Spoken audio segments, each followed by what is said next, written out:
And today we have in our Proactive magazine, Andrea Feinberg, a coach and productivity expert. Andrea, please, could you say something to our readers, who you are, what you do, what you're about, what you're passionate about? Okay, well, that could take us into dangerous waters, but I will tell you that I am a longtime professionally trained coach. This is my second business. And I'm a coach because I failed in my first business that I went into after I left a really good time on Wall Street in New York. Okay. And I went into a business using all my MBA education Hmm. and lots of years of experience and asked what I thought were all the right questions. And it turned out I didn't ask the most important questions. And so I had a miserable time in my first business and was fortunately able to sell it. And in looking around for what I wanted to do next, at that time, coaching as a profession was fairly new off the athletic field. Right. And some people started to talk to me about it. And after some exploration, I realized that this was exactly the kind of work I would love to do, that being an important part of my selection process for me. I like to do work that I really enjoy doing. I'm fairly consultative in nature. I love talking about business.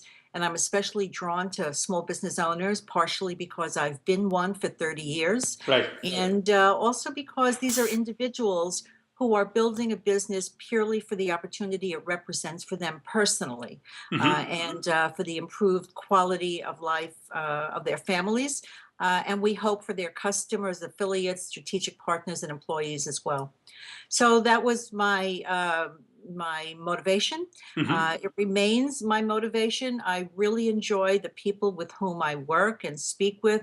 It's exciting to me to see how ambitious and reflective people can really make a difference in the way they pursue happy, abundant lives and try to provide that for those people whom they serve through their enterprise. It's always good to chat with someone who, like me, does for a living what they love to do. So Mm. it's always the blending of your passion, of something you're all about, and also you make a living out of it. So I'm really happy that you. I mean, happy. I'm sure it wasn't such a happy moment that you managed to sell off the business that you were not passionate about, and then Oh, you're I doing. was really happy to do that. So I'm really happy that you chose this path. So tell me, I mean, with the clients that you meet and coach, because this is really a very challenging situation. What are the most, what is the most frequent problem that people are dealing with that you have to really help them? The most significant problem, well, first I'll identify my clients are typically small business owners Hmm. who've been in business for some period of time. They have a track record, they have employees, they have what they think are procedures and a reputation and relationships. What they don't have is the sense of personal independence or greater options to choose how they want to spend their time. Or access to more free time with their families and Hmm. friends that they thought business ownership would deliver. And so typically the problem that I'm asked to help them with is to figure out why aren't things working? You know, Okay. we're doing everything that we think is right. Why am I feeling like a slave here at my desk, prematurely gray, old, and tired? Yeah. And that's typically it, the sense of overwhelm that with all the work I do, I just don't seem to be getting ahead. And they define getting ahead is getting out of the office more often than they're able to do and enjoy a personal life. Yeah. It was like, I have this business. I am successful. I should be like working less, and instead of I'm I'm working working more. much more. I'm a slave. I'm chained to a monitor and a keyboard. Yeah. So Yeah. exactly. But so you're in this trap. So how do you handle this? How do you start working with them? What do you identify? I mean, how do you approach this? I mean, do you have to change their mindset totally, or do you start with small steps? How what's the practice here? Well, I start with the biggest thing of all, and that's typically the attitudes, beliefs, expectations, and habits of the business owner herself or himself. And that's not generally where they expect me to look. Okay. They expect me to look at their employees, or their marketing plan or their budgets or their hiring process. But that's what a consultant would do. And typically I'm engaged to be a coach, and that's a different kind of relationship and Hmm. focus. And so in order for this to be a successful engagement, I have to be working with someone who's willing to make personal changes first, and not just start from the neck down, but start from the head down. Right. And so a successful engagement is really completely dependent upon the willingness of the client, the business owner, to start by a personal exploration. Hmm. Yeah, to find really what they should do after work and how they should figure this out and what's important to them, right? I mean, what are their what should be their priorities, what they want to have priorities, but what are their priorities right now, right? Yes, that's a large part of it. And very often a business owner assumes that our conversation and work is going to revolve entirely around their business. And that doesn't do it for me. Right. I don't think anybody grows up as a little kid and says, gee, I hope one day I can grow up and be a business owner. I think people are more likely to think, I want to have a great life. How can I achieve that? And business ownership is one of the paths that some people choose to take to create that good life. And there are many of options in this world, and we can be astronauts or musicians or politicians or attorneys or whatever we choose. Some of us choose business ownership. Right. And we start out with that belief it's going to deliver a great life. And then we completely forget about that great life and focus entirely on the baby that we're building, which is the business. Hmm. And we let go of that great life and think entirely about what does the business need. And in fact, by divorcing the personal from the professional, that's where you tend to get a lot of psychiatry visits, stress pills, and Hmm. aspirin, and stomach upset. So I start from a much bigger picture of what is the business designed to achieve, but why are you in this business, and what is it designed to achieve for you Right. personally? Hmm. That's where I start. I always look at the business owner first. What was their motivation in this particular enterprise? What did they think it hoped to achieve for them? What are some of the support systems they have in place to make sure that happens? And how often are they enjoying their lives outside of their enterprise? Right. Yeah, I mean, just like people have been asking me recently because I started doing, more triathlons, so doing more and more sports, more like engage. I was engaged more in sports, not too much, but still doing it. People were asking, how do you find time for this? And I said, it's part of my work. I mean, it's part of me. So it's not part of my work, but it's part of me. So. The work should not end with work. I should have these additional hobbies that make me, right. Well, I don't consider them additional hobbies. I consider them verifiable business expenses. Because if you don't shift gears, for you, it's obviously sports. For some people, it's family time or vacations or spiritual pursuits or musical endeavors or charitable activity, whatever it is. All those things help to contribute to new perspectives, a refreshing of your personal batteries, the exposure to new ideas, new ways of seeing things, new potential solutions and opportunities.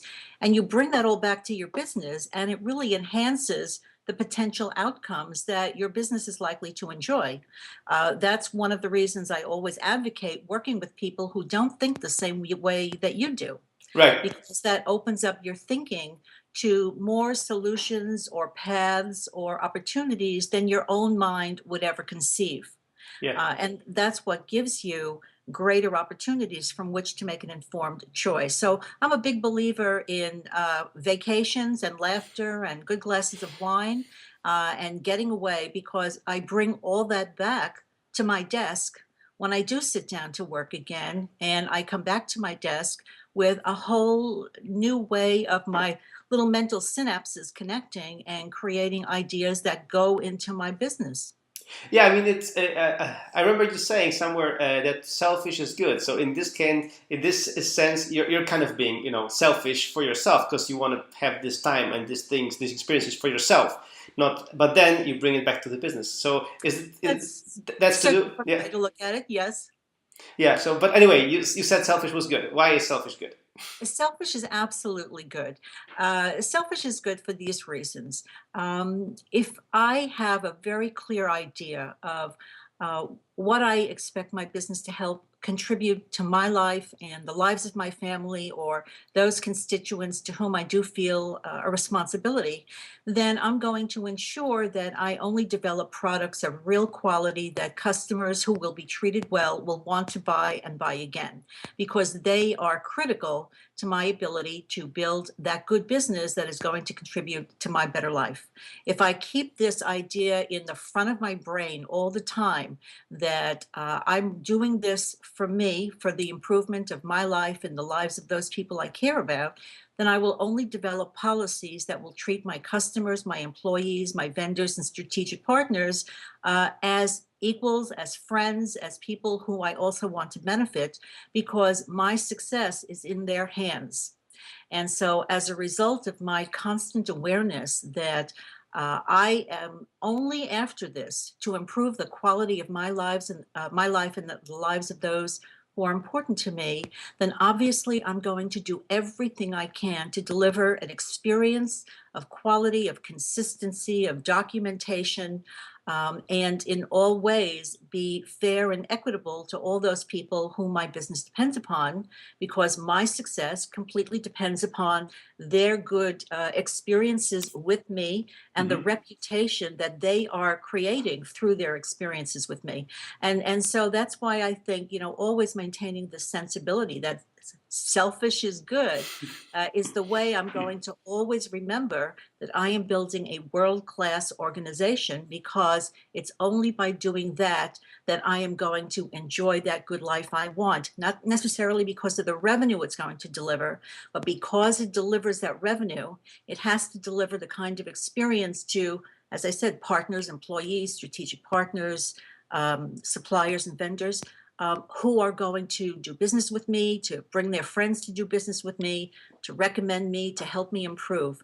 So, it starts with a fairly unorthodox view. Right. I'm doing this for me. Hmm. Um, and if I want me to have the kind of experience that I deserve, I've got to provide something of similar quality for everyone else who is engaged with my enterprise. Yeah, it's like in the I think Michael Hyatt said it that on the airplane when they tell you that in the case of oxygen problem That's right. you first put your mask first, then you help others, right? Absolutely, because if you're not in a position to breathe well, you're diminishing your ability to help anybody else. Right. So you want to take that deep breath from that mask, because otherwise you're going to pass out in the middle of helping the child or passenger sitting adjacent to you. So take care of yourself first, and then you're much more able to be completely productive, responsible, and creative and lucid Hmm. in all those situations where you feel a natural responsibility to participate. Right. Totally. No, totally. This the it's actually I mean selfish is good. Out of context is not that good, but if in this context, it's just totally it totally works. It's totally what I also advocate. So totally spot on. So Andrea, how do you manage your time? How do what are there any specific rules that you live by? Any routines? Anything that you would recommend and say how you get things done and how you manage to help? To also juggle so many coaching commitments and everything. Oh, okay.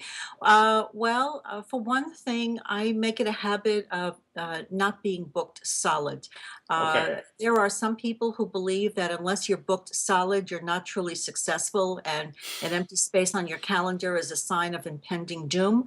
I personally don't believe that, because I know that every day something is going to occur that either requires my engagement unexpectedly or may represent, after some assessment, a real opportunity I want to pursue.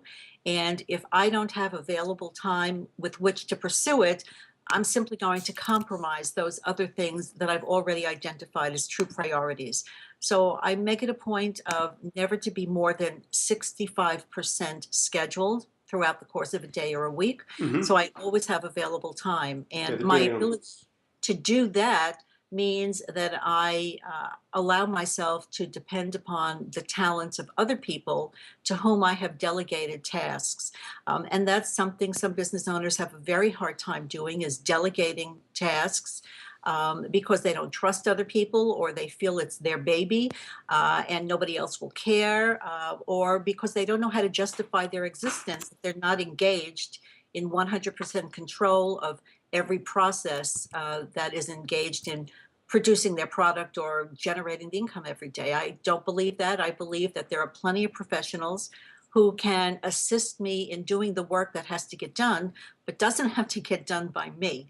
And Right. so my ability to delegate is one of the primary features that allows me to have that available time should something come along that means I really do want to give my attention to this, yet I don't want to compromise other commitments I've already made. I also don't book appointments on Mondays and Fridays. That's idea and business development time for me. So I do a lot of writing on Mondays and Fridays, and it just becomes a natural time of the week for me to engage that. I explore potential business ideas. I think about what I want to achieve in the coming year. I take a look back over what I've done over the last week, month, or year, and how it's going to inform my thought process going forward. So I use Mondays and Fridays for a lot of development time. And I do not work on Saturdays and Sundays at all. I like to not work at all. I like to spend time with my family. And as you may be able to tell, I work at home. Yeah. And so it's important for me to be able to distinguish this particular room in my home is my business place. I don't come up here Saturday and Sunday. I try to keep my home separate from my business so I don't feel I'm constantly surrounded by pieces of my business staring at me saying, please take care of me, attend to me. Um, and this is something that's also very common for business owners who do work at home. And in the 21st century, that's become much more common than it ever has. And so, one of the ways that I maintain that balance and my ability to be productive for myself personally is I keep all the materials and tools related to my business in my office environment. Hmm. And I don't let it spill over into the rest of my home, so that there's a real clear demarcation for me between what's personal and what's professional. And it's also fair to my husband, who lives here too. Yeah. This is his sanctuary as well, but this is my corporate headquarters right here in this room. So I'm able to maintain that distinction. And another thing that I do that I think allows me to be really productive is I know how to say no. Thank you Hmm. so much for asking, but no. And sometimes people are so flattered by having been asked to either contribute or Right. participate or help that they don't take that as compliment enough. They feel that I must say yes to Hmm. your request, regardless of how it may impose itself on my obligations, my sense of priority. And so I've learned how to say no in the most gracious, positive way, so that it doesn't create anger or resentment. Because otherwise, if I were to say yes and an hour later, I'd be personally resentful. And as a result, I might be sabotaging the task for which I was asked to contribute my time or energy. And so knowing my priorities allows me to know when to say yes and when to say no, and no comes out a lot more often. Yeah, I mean, from all what you said, let me just pick up some things which are really which hit home here. So first of all, thanks to the fact that you're not booked solid, you had the time to talk to me, so which is great, and you didn't say no, so which is fantastic. But second thing, I'm just exactly like you. I work from home, which doesn't look so homey because I have a big logo here, but this big logo is just like my reminder that I have this big global company which is located in homes of our entire Nosby team.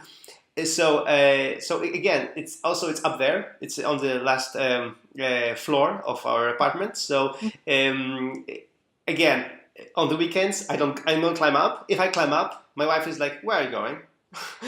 so, so there is this distinction of work and home as well. So I totally relate to that. I have the same, I mean, the same experiences, and also also again, all my business tools apart from my iPhone, which works with me, usually, nothing screams home work Mhm. on the weekends. So Mhm. totally agree here. Great. Great. Yeah. So I think I think yeah. I wanted to ask you about your about your book and about the tips that because the thing is people feel stressed. So this the last thing I would like to chat with you about. People feel stressed because they think that that the time is our is our enemy. Like how do you teach people to find? I mean to teach. I mean apart from the tricks that you already mentioned, how do you really teach people to like the time, to like the fact that the time is finite. I mean it has some boundaries. How do you do that? I think a lot of that derives from an inability to clearly identify a priority Mm-hmm. from the shiny objects and the internet. Right. The internet it can be a great blessing, or it can be, a path down to hell, Right. because we are exposed, and easily so, to every idea known to human beings, to Right. every tool that's ever been created, whether it's nonsensical or earth shattering. And it's all available without even getting dressed and walking out of a door. And it's a remarkable opportunity and takes a tremendous amount of discipline. And not too many people are disciplined. And so I feel that one of the most important things in being effectively productive is being able to fairly assess what is a priority for me and why, and to start that thinking not at the level of business ownership, saying what is a priority for me within my business, but rather go a step higher and say what is a priority for me within my life, because um, my concept of work life balance is not work is over here and life is over here, but that it's all intertwined, Mm-hmm. and that you don't say I work 50% of the time and I live 50% of the time, but I give to those broad compartments their due so that I feel satisfied that they're getting my full attention and each day is making an improvement. And so um, I think that understanding what is a priority and Mm-hmm. why is it a priority, and attaching an emotional component to that. Why is it important that I pursue this? What will that become? What will become available to me if I pursue it? Who will gain? What will happen if I don't pursue this? What is the loss I will experience, or what is the loss that somebody else will experience? And really viscerally feel the impact of either achievement or abandonment of that priority. And that makes it a lot easier to learn how to fairly assess other so-called opportunities that come along and decide, is this something that's really going to advance what I've already determined is really meaningful for me? Or is this a distraction? Is this just going to get in the way? Is this going to create just one more thing that means I'm spread so thin that nothing gets my full attention as it Mm-hmm. deserves? So, starting with clarity about priorities, I think is absolutely critical. And as I suggested, the ability to say no, Mm-hmm. and say it graciously. Thank you so much for asking. I'm not in a position to really help you in the way you asked. I'd love to do it another time. Here are three other people I think you should ask. Mm-hmm. So, just come up with a gracious way to stick to your guns, and to recognize that as much as we often like to acquire knowledge to improve how well we follow through with actions, knowledge itself is not power. Right. Action is power. And so knowing how you are subsequently going to follow through on either a plan or a training opportunity, or engaging a consultant to assist you, how is this going to allow me to literally take action and advance my goals or my priorities? And then doing it, actually doing it, is far more meaningful than just acquiring insight and knowledge and awareness, because if you don't act on it, it's a great tragedy. So I'd say those are, some of the key considerations I try to help my clientele focus on, instead of the day-to-day busy work or sense Right. of constantly having to move that some of them are infected with. Mhm. I think the most important thing a business owner or anyone who wants to be productive has to learn how to do is to start by sitting still quietly and thinking, and then taking informed action. Too often we feel compelled to take action without acknowledging, is this worth my time? Is this worth the choice to not do something else? That we're focused on action without thought, and then we decide sometimes that a lot of thought and acquisition of information by itself is meaningful, but that we choose not to act on it. So there's a marriage there, of acquiring insight and then choosing which to act on and Mhm. which to let go or delay, dump, or delegate. So I think this is the perfect ending for our interview. I mean, Okay. this is exactly what our readers and viewers should take from this interview. Saying no, prioritizing, and thinking about their life as a whole. So Yes. Andrea, thank you so much for this. My pleasure. Thank you for being here for Proactive Magazine. The full interview will be in the next issue of Proactive Magazine, also a written form and with this video. And all the links to Andrea's work will be also there, so you could check out her books and her website and everything else. So thank you so much, Andrea, for doing this. Thank you, Michael. I very much appreciate the time to converse. Enjoy the day. Thank you.